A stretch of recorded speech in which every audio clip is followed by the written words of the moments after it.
Dax and a Dalek read. Delta's wet dream from last Friday. Ooh, so slippery. I opened my eyes, confused at my surroundings. I got up from the cold tile floor and began to look around of where I was. This is when I saw the people. There were so many of them. I saw Doctor Who cosplayers and began to think I was at a Doctor Who convention.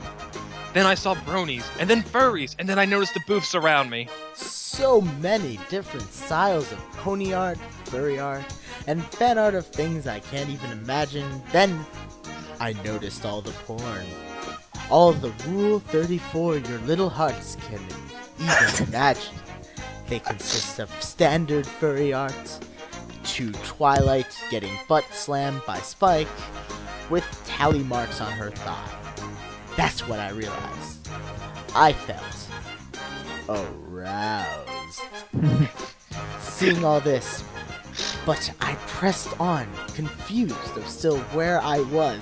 I wander around the booth, feeling like I have been here before. Keep in mind, guys, we're reading this word for word, so grammar is bad. My grammar and everything is horrible. Momi, are you there? I kept walking, seeing so many different people too. I be a brony rapper singing on the mic for the guests too, seeing Lil Miss Jayana Thorne saying the king of piles of women in furry outfits flocked to him. I ignored it and pressed on as I finally made it out of the art booths and hordes of cosplayers too make it outside. Then finally, I realized where I was. I was back in the Meadowlands, where BronyCon took place. Confused of how and why I was there, I began to ask cosplayers of what's going on here. They all gave me the same answer. Ah, what a loser not knowing of the sexiest thing on planet Earth. But I continue on. Then I noticed the giant squirrel suit, which my best friend Finn was wearing. It made me aroused. I looked at him, he looked at me, both as if we were deer caught in the headlights of an 18-wheeler. We just stared until I broke the tension. Yay! Vin just looks at me in a soft tone voice in which I have never heard him go, of him saying, hey. I kept looking, realizing my best friend, who is not a brony or a furry, in front of me in a furry squirrel suit. What you doing here, Del? I asked. He asked. I just look at him and say, the fuck am I doing here? No idea, but other than that, what are you doing here? And in a furry suit. Finn looks at me and begins to explain how he is a furry, and it's his way of expressing his inner squirrel. And the whole time, I just keep saying bullshit under my breath for the fact that he's a brony troll and an axe. So, we ended our talk finding out it's just a huge gap of all types of fandoms, and begins to walk in. I looked around as we walk in, thinking sense. I'm here, have some fun, and since I was still aroused, as I began to walk to the door, whack! I see stars, and I black out. Saturn, you good? Okay. From the moment I was whacked, I go up around a panic. Realizing I was in my room, I was in my bed. I can see my line of posters of ponies and video games. Around me, I feel good to be home. But also for some reason, I feel aroused. But it's me. It as I smell pancakes in the air, filling my nostrils with salt and the buttery yumminess. I hopped out of bed with haste to see my grandma making my breakfast, but Dad...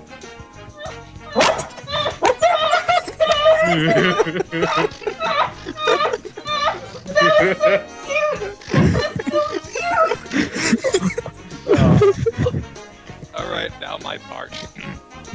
A surprise happened. My grandmother was not making me breakfast, but Mike the microphone himself, making me pancakes in his pony's OC form. He looks at me and goes in a cheery tone, "Sup? I made pancakes." I look at him, seeing his OC making these pancakes, and I look in the mirror, seeing I was a pony myself. I just look back, nodding. He makes me a plate of pancakes, and some himself he ate at the table. As he finished, Bert's in a great tone, in his alluring voice, "Want to play some Majora Mask with me?" I look at him with such confusion, but was so out of it, so I said yes! Before I knew it, we were playing Majora's Mask on my N64. We took turns playing the game, from getting back our horse to gambling on those dogs and winning big. It was the best day to play it too, but then it happened. We got to the end of the boss of Majora's Mask, fighting the final form of its reincarnation. We fought hard, but before we knew it, we were low on health. No more bombs or arrows. Mike kept using that mask to have the fin boomerangs, but it just made it more harder from those damn tentacles. We kept going, we kept fighting, seeing the sweat on heads was too much for us, and I was getting more It kept going. Just then hope. It went on its knee. It went on his knee, weakened. We took the chance. We used the Great Fairy Sword on it to make its death quicker. We kept hitting it harder and harder. Just then, simultaneity, together, we said the words. Oh, the words that can only be said from the greatest of warriors and heroes to their foes before death. The words that only a handful of men can of all time have said as before they end a battle worthy of all else in life, death, love, and hate. These words will always echo through time, space, and all generations. My kin and others, as they hear those words from the stories of their grandfathers, they will all say the same. One day I will say these words. One day I shall. As he slammed the Great Fairy Sword into the Majora's Mask, we both shouted loud and strong, "Fuck your couch, nigga!" Right there it ended. We won. He screamed in joy, as I was the most happiest and most aroused. Then, out of nowhere, my friends Droid and I Be a Brony Rapper OC Ponies came in the room with soda, Doritos, and a shitload of movies to celebrate.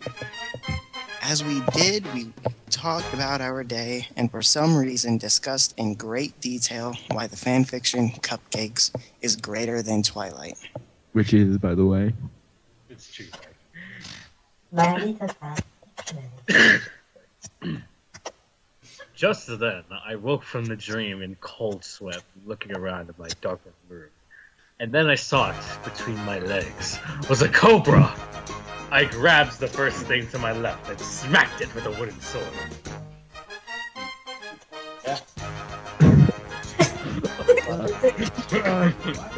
Hey, guys,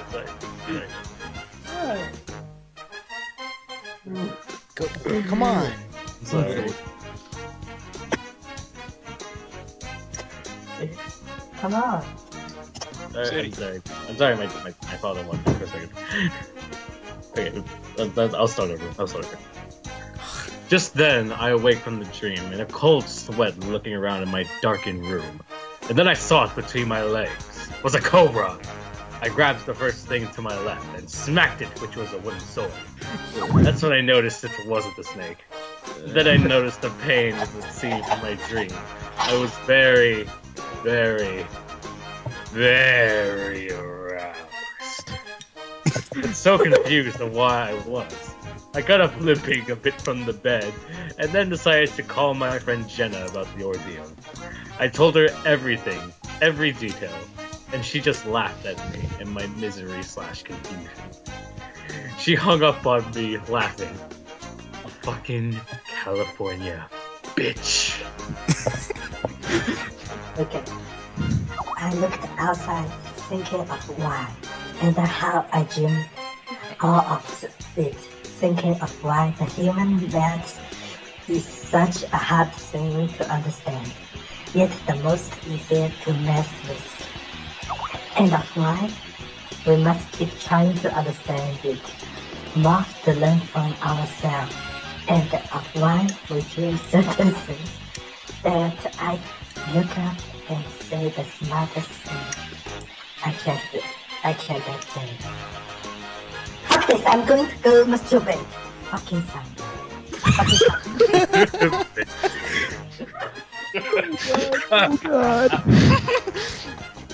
To this day, I will fully never understand why and how I had this dream, but I will always find it funny to remember and tell others.